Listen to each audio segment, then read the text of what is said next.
Hello folks, Jonathan Milam here with a trumpet review.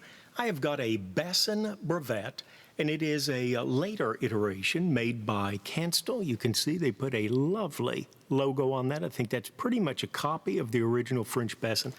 As they say this trumpet is. They say Kanstul went the second mile, copying the bells, my understanding of the Meha and the Brevete as well.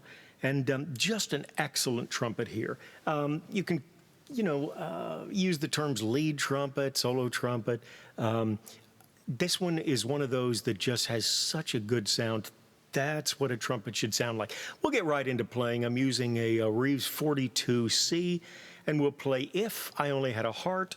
Then we'll go to some different mouthpieces, give you a really deep, just so you're wondering, what would that sound like if I wanted to use it for this? We've got somewhat of an orchestral mouthpiece, bit of a lead mouthpiece, a couple in between that we'll try as well. So we'll give it a shot. We'll start off again, as I said, with the trustworthy, just perfectly average, modest, the general trumpet sound I think most people would like.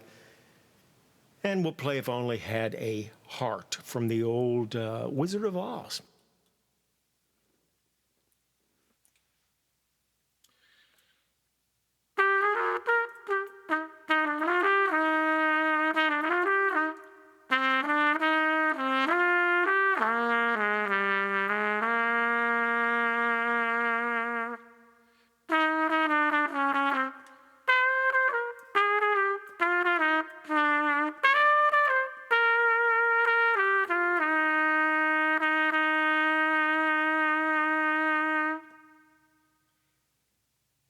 Nice sound, isn't it?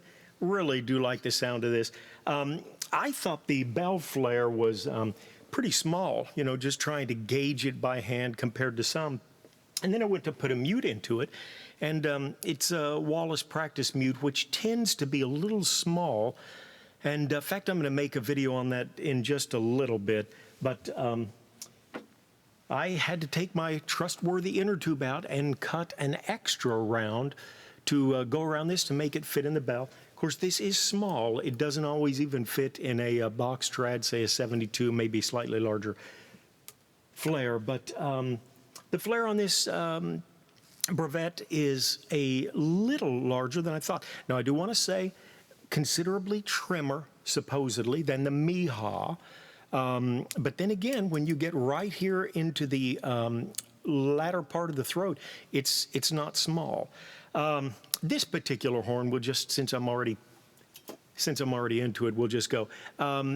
Needs a little bit of solder work. The pinky hook here had come off, so I've got some great duct tape there. And there also needs a little spot here when I was taking the horn apart. Of course, it's working very fine like it is. Compression is good. Everything's fine to my way of thinking. Very infinitely playable. Just a touch of red rot that I notice mostly up through here. A little bit more deterioration than I like in the lead pipe. Still a solid player. And if kept clean, should be, I would think, for quite a bit of time. If I'm playing it, it's probably going to last, I don't want to say the rest of my life, but close. Interesting thing, I thought this first finger hook had been bent, but that's all the way in. It is close to the first valve, but definitely not touching.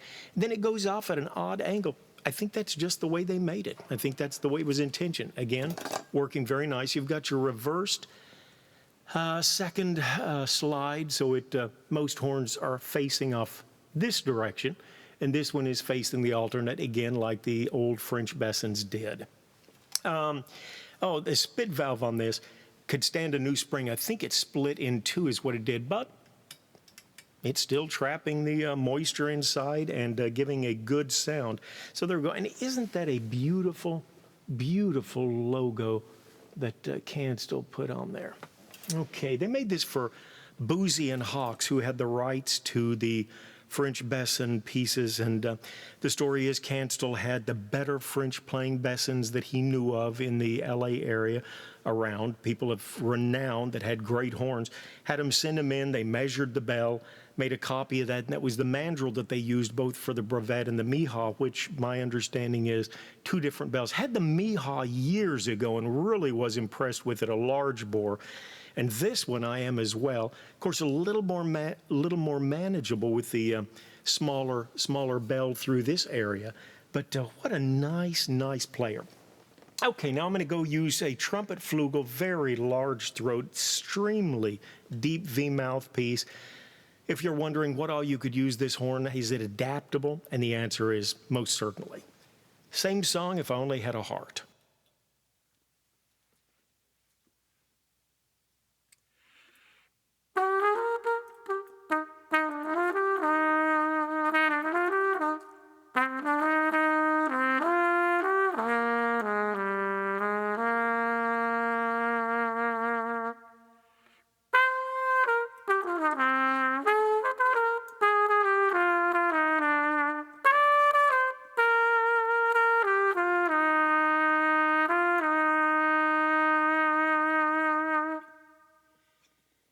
And a quick contrast to the original mouthpiece that I had up.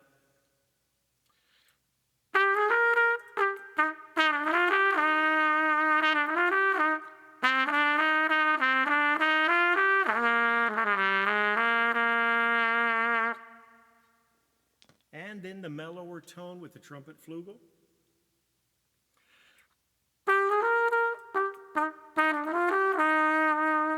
Nice, isn't it?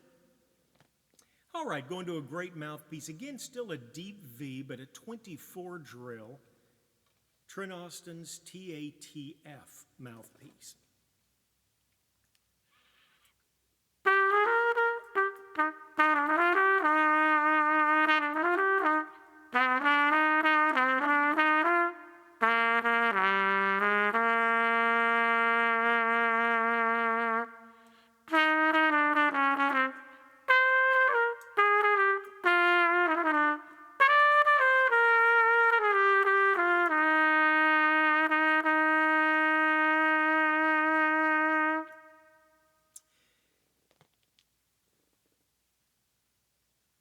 Now, if you were wondering, will it work in a legit situation? Could I use it in an orchestra? My answer would be definitely yes. Of course, I'm sure in an orchestra, a great question is, how am I blending? But I'm going to use here a 42B, which is somewhat similar to Bach's 5B, nice orchestral mouthpiece, deep throat, deep V-ish cup, and 24 drill I think it has also.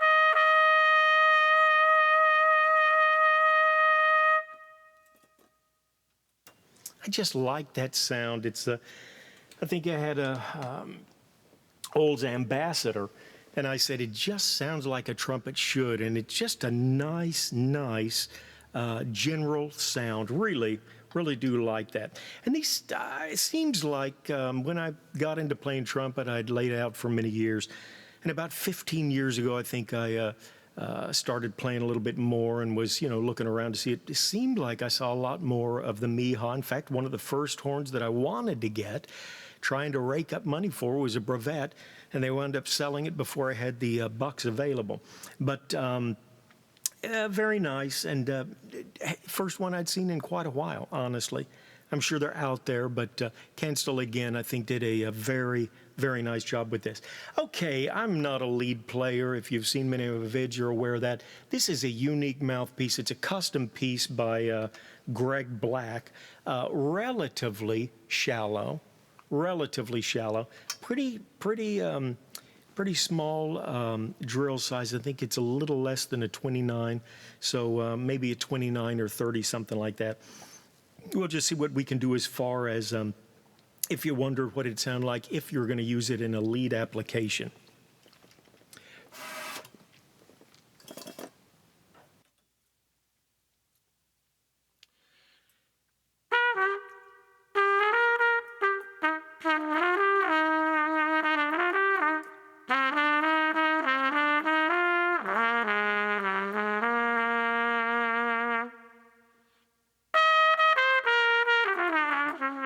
Excuse me.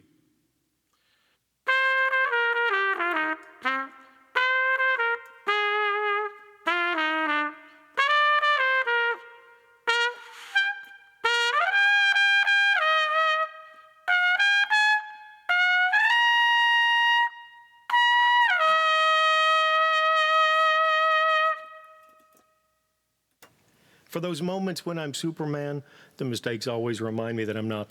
Unique mouthpiece, quite a bit smaller than what I'm used to playing, but a big, thick rim on that. And played it a lot yesterday with better results. And but it's just such an interesting piece. Gives you an idea, you know, if you really wanted to pull a strident lead tone out. I think this is one of those trumpets that can do it all. Now, one thing I wondered about, I've got an old Binge here, just a little under the 15,000 mark, not that old, but still considered definitely a legitimate Binge. And I wanted to try and indicate the sound. I think it feels to me like the Brevete has a slightly lighter feel to it. Can't say for sure that that's the bell. But, and the flare on this is a little smaller. The throat is a bit smaller as well. But we'll try and give you an idea what the Binge sounds like, and then we'll go directly to the Brevete. A lot of similarities. Of course, Binge, you know, was trying to do his part to come up with the French Besson sound, and a lot of similarities. If you look online, Binge, you know, you've got this thick brass piece here, as did the original French Besson. So you see a lot of similarities that Binge brought from the French Besson when he was trying to get that very clear, someone said, French sound. And again, a lot of similarities between the Brevete here and my Binge. All right, if I only had a heart, we'll play that with the Binge, and then go straight to the Brevete.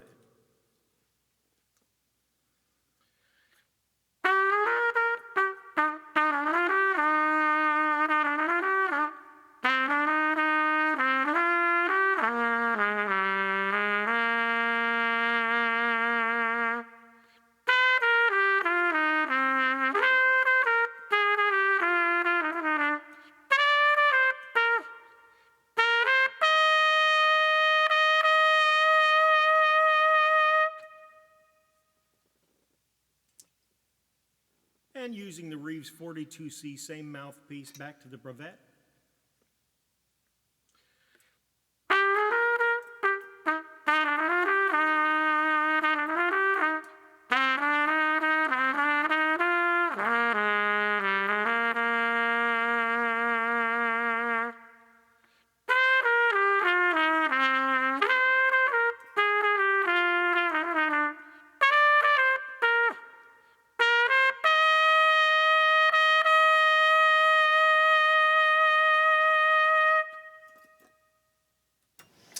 All right, again, lovely horn, Kanstul's version of the notable great horn, the French Besson Brevete. Hope you've enjoyed it. Thanks for joining as always. Take care. Have a great day. Appreciate all the thumbs up if you would.